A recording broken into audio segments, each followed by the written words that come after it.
Hi, hi everybody. I'm Simon Ben. I'm 53, coming up 54. I was adopted when I was 5 weeks old, um, and I was told so young that I was adopted. I can't even remember not knowing.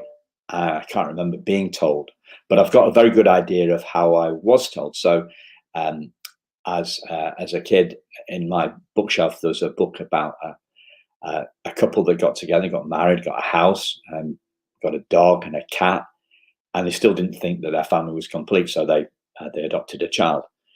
And that, I'm pretty sure that that's how they told me. They told me through this storybook. So really loving and gentle way to find out that you're adopted. And you hear so many stories about how adopted kids find out that they're adopted, and it can be um,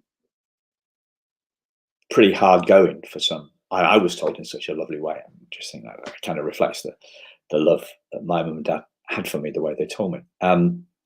So I had a happy adoption. It went well. My mum and dad adopted my little sister a couple of years later from a different biological mum, but from the same adoption agency, the Council for Young People in Lancashire and Cheshire or something like that. I don't think it doesn't exist anymore. That they've changed the name, but it went well, and I had a happy life. I went into the family business. Had some childhood bullying that kind of got me down. I used to suck my thumb, so they used to have teeth that stuck out, and it could call me ratty and rodent, and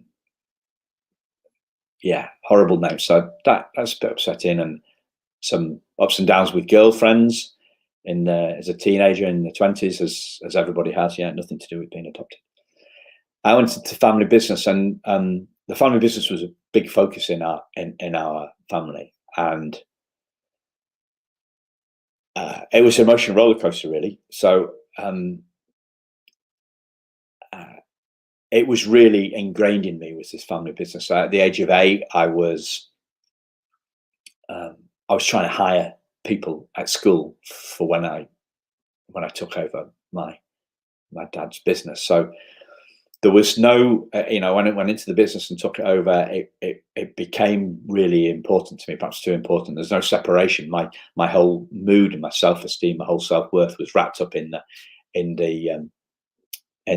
business. And a lot of small business owners are like that as well. So my wife's uncle says, I don't own the business, my business owns me. So again, that's nothing to do with adoption, but it was a big factor in my life and my emotional well-being. So when I got to business success, that took a long time. It was kind of like a hollow victory. It was like when you see those guys and girls being interviewed after a sporting event, they've won a gold medal or something, and say it hasn't really sunk in yet.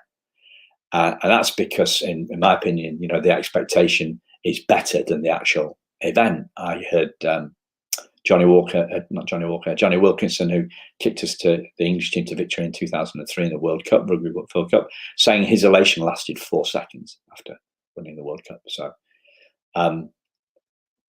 around that time, so something was going on for me. I thought, well, the business will make me happy, and it didn't. Around that time, I found out that my teddy bear was actually given to me by my birth mother, and I thought, that's a little bit strange. So on the night of my 40th birthday, my mum and dad came around to take me and my wife out for dinner, and brought a box of possessions, and in that was the teddy bear. And my dad told my wife that the teddy bear was from my birth mother, and I thought, that's interesting that they didn't tell me that, because they'd been so open with the adoption.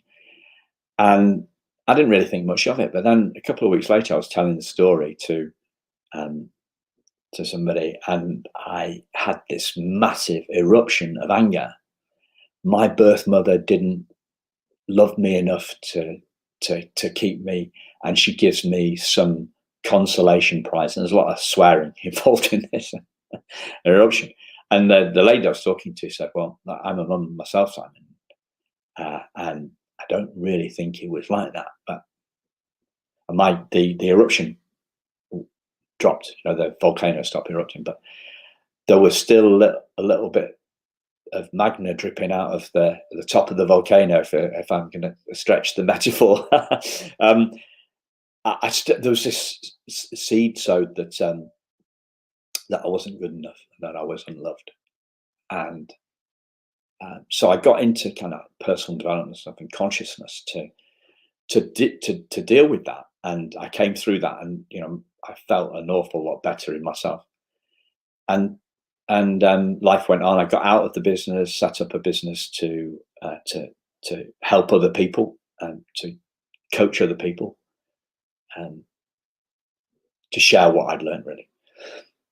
And then I had an argument with somebody, and he said, "Oh, there's an issue. You've got an issue, Simon." So I ended up reading Nancy Berrier's book called The Primal Wound, and it said things like, adopted kids don't like change. Adopted kids want to control things. Adopted kids don't like rejection.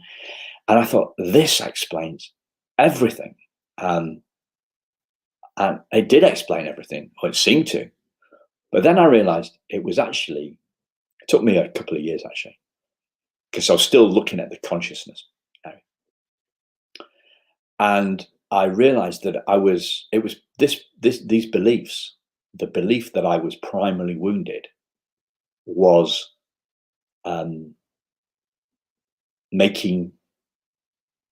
it was a self-fulfilling prophecy, if you like. The belief that I was primarily wounded was making me feel primarily wounded and bad, and one day, talking to a coach, I kind of saw through that, and there's no such thing as a second-hand epiphany, but that was really big. So this might not mean anything to you, because there is no such thing as a second-hand epiphany. We have to have them ourselves. What I'm trying to do is to bring some hope, because there's so many adult adoptees out there thinking that they're broken, and I know an adoptive parent, nobody wants to feel like that, and adoptive parents don't want their kids to feel like that. They don't want them to feel that they're wounded, to feel that they're broken. And I felt like that, and I don't want anybody else to feel like that, because it's not true. It's not true. Who are we? Who are we? Who are we to be wounded? This may be sounding a little bit vague, so let me try and make it. It's like we think about who we are, right? Who are we? And that's a big question. Let's just go with the name, right? So I'm Simon Ben, but through my story, through my story, and through my life, I've discovered that I was actually David Anthony Flower. So we can't be our names. We're not our bodies. Our bodies change over time. What is true? What is true about who we are is it never changes, and that's kind of like human spirit, our human spirit, the life force that we are. That cannot be wounded. It cannot be wounded, because it's not a physical thing. It's spiritual. It's immaterial. And wounded things. I mean, Nancy Berrier is talking about a metaphor, but my take on the book was that I was doomed, and I don't want, as I said, I'm labouring this point. I don't want anybody to feel doomed, and there's so much negativity around adoption. I'm in some like groups of adoptees, and their lives are dark, and now my life has been dark as well. When I thought I was wounded, my life was dark, but I've seen the lighter part of life as well. Before I thought I was wounded, and after I realized that I wasn't wounded. So I'm really lucky to be able to see the difference between the two. This is like most of, unfortunately, a lot of people haven't seen that. All they've seen is dark. And when you're in the dark, you can't see any light, and you think you are that darkness. So I was trying to keep this to 10 minutes. I'm just over. I hope that brings perhaps a different take on what adoption is all about, because that's my aim. That's what I'm looking to do, is to share some perspectives that have changed my life. So that sounds awfully big, doesn't it? But that's what I'm trying to do. This is big.